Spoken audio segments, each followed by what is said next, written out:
جاءت في كتب المسلمين سنة وشيعة روايات تذكر لنا أن موت عبد الله علامة قريبة لقيام المهدي أو القائم عليه السلام.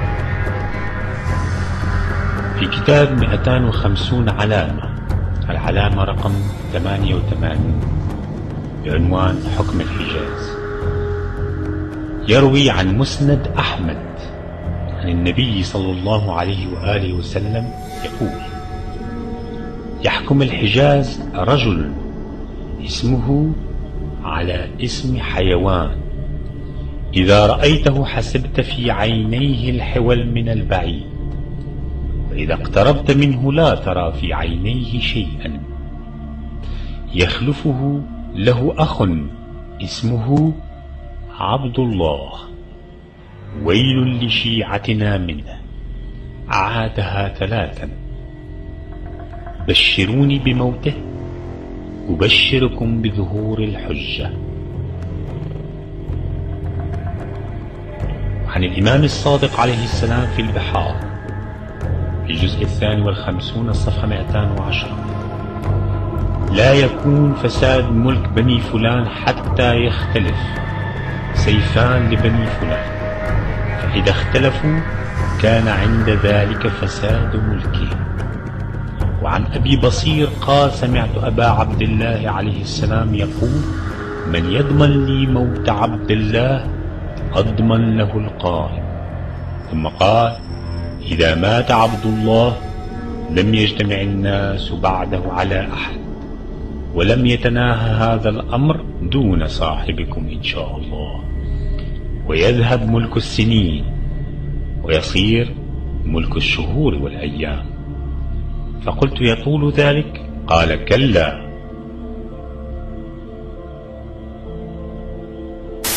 وكأنك سمو الأمير يعني توافق بأنك يعني تضع احتمال أن يحدث ما حدث في دول الجوار والدول الأبعد من احتجاجات، يمكن، أنا أقول يمكن بين قوسين، أن يحدث مثلها في المملكة العربية السعودية. ممكن؟ الله يجنبنا الشرور. من يستطيع أن يتنبأ بهذه الأمور؟ من يستطيع؟ لا نستطيع أن نتنبأها، والله أعلم. كل ما نطالب به هو الهدوء والسكينة، وأن تتحرك الفاعليات التي تقوم وتدير مقدرات هذا البلد بأنها تنتبه لما يجري حولنا أو حتى أبعد منا قليلا، حتى أنها تبادر بالإصلاحات اللي طلبنا بها ويطالبون هم أيضا بها. لأنه وجود الملك عبد الله اليوم ونحن منتظرين عودته بفارغ الصبر، يستطيع هو وهو فقط أن يقوم بهذه الإصلاحات. لأنه بعد ما يجول عن الملك عبد الله بعد عمر طويل حتكون الشرور الطويلة، وأنا حذرت منها في عدة مناسبات.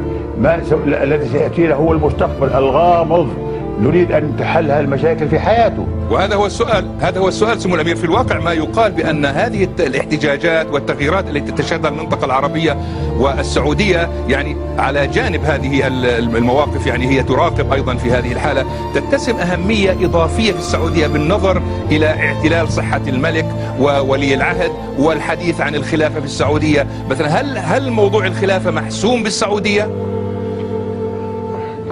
يا سيد، العقل السليم مرتبط بالجسم السليم، والله أعلم بمقدرات التي يفرض علينا الله سبحانه وتعالى. ولكن نعتقد الوقت الحاضر وجود عبد الله اللي هو محبوب ومقبول من الشعب يستطيع أن يقوم بهذه الإصلاحات، ولا يستطيع غيره، لأنه غيره أيضا لا يؤمن بهذه الإصلاحات. فلذلك نرجو أن يتم هذه الإصلاحات بوجود الملك عبد الله وينجزها.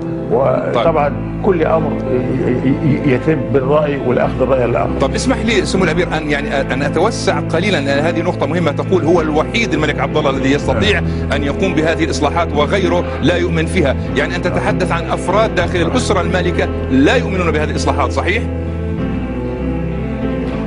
انا ذكرت في بدايه حديث ارجو ان لا تحرجني، انا اتكلم بصوت عالي وصريح، وعلى الآخرين أن يفهموا هذا القصد. وأنا لا أتكلم عن آخر، أتكلم عن عبد الله بن عبد العزيز الذي هو مقبول ومحبوب من الشعب السعودي، وفي استطاعته أن يقوم بهذه.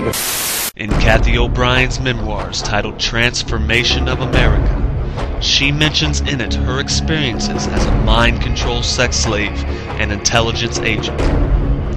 She also mentioned certain operations she conducted in the Kingdom of Saudi Arabia and her sexual encounters with King Fahd, brother of King Abdulláh. The President of the United States gives his word to King Fahd. Bush told Kelly, "Well, I'm kind of like Mr. Rogers when he makes his puppet move and talk, like your daddy does with Elmer. Only I'm like Mr. Rogers because I have lots of puppets, only mine are people. I even have a king, just like Mr. Rogers. I pull the strings and I talk through them. They say my words and we create all kinds of exciting adventures.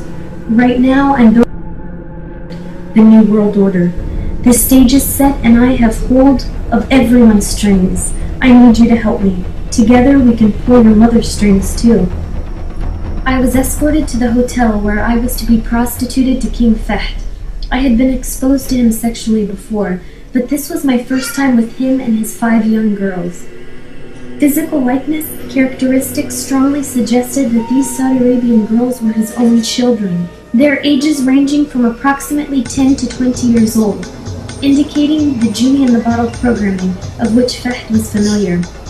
I bowed and said, "Your wish is my command." Fahd's first wish was for information, which I told him I would deliver later at the meeting. Fahd disrobed and his girls removed my dress.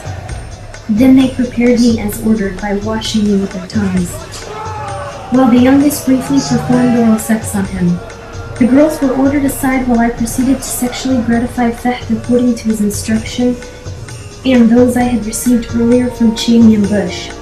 When I finished doing my part in the name of diplomatic relations, Habib was at the door to escort me out. I was to meet with Fahd again at 3 a.m. in Habib's suite. At last, he took me on to the meeting in Habib's room, where Bush, Cheney, Fahd, and Habib were in the midst of discussion. Bush accessed the messages and bank transaction details I was programmed with in Časť, and ordered me to relay an account of my meeting with De La Madrid and subsequent opening of the Juarez border. The complexities of this meeting, compounded by my being privy only to certain parts, should not be documented here out of context. I do know that Bush was setting the stage for implementing the New World Order, using Mexico and Saudi Arabia's roles for cover and for further expansion of U.S.-covered criminal activity. This included the arming of Iraq with weapons and chemical warfare capabilities. The message Reagan had me programmed with earlier that day was further evidence of this. I delivered Reagan's message to King Fahd as ordered. Greetings to King Fahd from President Reagan. The negotiations you are about to embark on are not only critical to the world peace process, but may solidify U.S.-Saudi relations beyond your wildest expectations. You have my word that what appears to be the building up of forces in Iraq is but a mirage in the whirlwind. And when this operation is completed and the dust finally settles, you will see that the sands have shifted in time, running out on our own adversaries and shifting all power and control to our unified effort. Although Saudi Arabia is the most conservative Islamic country, abnormal sexual activities is not strange to the ruling elite, the family of Saud. We have the lead investigator here, and I just want to ask you quickly, what was one of the key components of this was the nature of the relationship between the two men. Can you tell us, what did you find from your evidence in the investigation? Well, we've never had a truthful account of the nature of the relationship from anyone. But it is clear from the evidence we covered there was certainly a sexual nature to the relationship. And also, the best evidence of the relationship is the CCTV from the lift, which shows the defendant beating Bandar severely on at least 2 occasions in a public place. At no time did Bandar try to defend himself, and indeed at one stage, after beating him, the defendant turned his back on him, casually pressed the lift button, walked out of the lift, and then decided to come back in and continue the beating.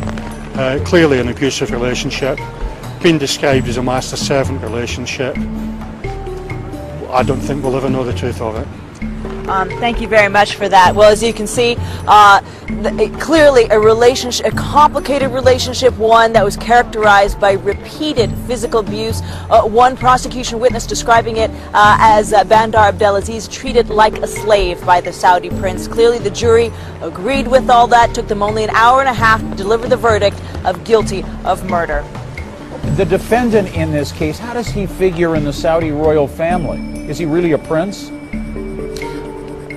He is a prince. We understand he is the nephew of the king, and so he is in the royal family. However, he had been traveling outside of Saudi Arabia for some time and had made repeated visits to London. Allowing the women to drive? المرأة هي أمي، هي أختي، هي بنتي، هي زوجتي. أنا مخلوق من المرأة، والمرأة مخلوقة من يعني الرجل. يعني عند الآن في يعني البادية الناس يعني يسوقون، لأن العادة رجالهم راحوا للشغل في يعني المدن، أصبحوا ما في عند حلالهم إلا النساء. أصبحت النساء تسوق وتروح وتجيب يعني كل ما تحتاجه من يعني المدن أو من المياه يعني لا فيه، لكن المدن ما صار فيها شيء. وهذا شيء يمكن يعني مع الزمن، مع الوقت. الصبر جميل. يوجد العديد من السلام والتحية على ابن عمنا الموقر. وعليكم السلام. قولوا للناس ليصوموا 3 أيام. وفي كتاب الممهدون للمهدي عن الإمام الباقر عليه السلام: يموت سفيه من آل فلان يكون سبب موته أن ينكح خصيا فيقوم فيذبحه ويكتم موته 40 يوما، فإذا سارت الركبان في طلب الخصي لم يرجع أول من يخرج حتى يذهب ملكهم. الوصف المذكور في الروايات أليس وصفا يشبه فهد ملك السعودية؟ اسمه على اسم حيوان، وفي عينه الحول من بعيد وليس فيه شيء من القريب. وليس من السهل أن تجتمع هذه الصفات في شخص وقد حكم بعده أخوه عبد الله. فإذا كان كذلك فلم يبق من الرواية شيء سوى خبر موت عبد الله.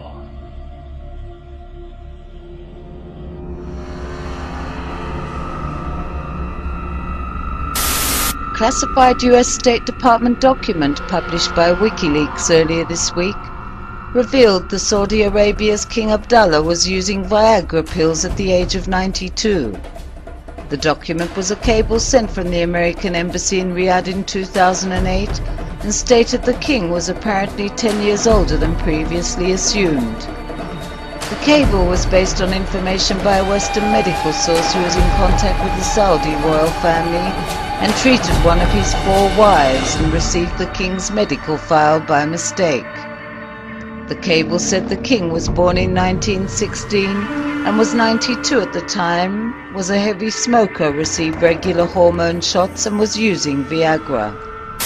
بهذه المناسبة أقول لأخي عبد الله يعني 6 سنوات وأنت هارب وخايف من المواجهة، ما تخاف، بس نقول بعد 6 سنوات ثبت أنك أنت اللي كذب وراك والقبر قدامك، وأنت هو اللي صنعتك بريطانيا وحاميتك أمريكا. أخ معمر، فيه رؤساء يتكلمون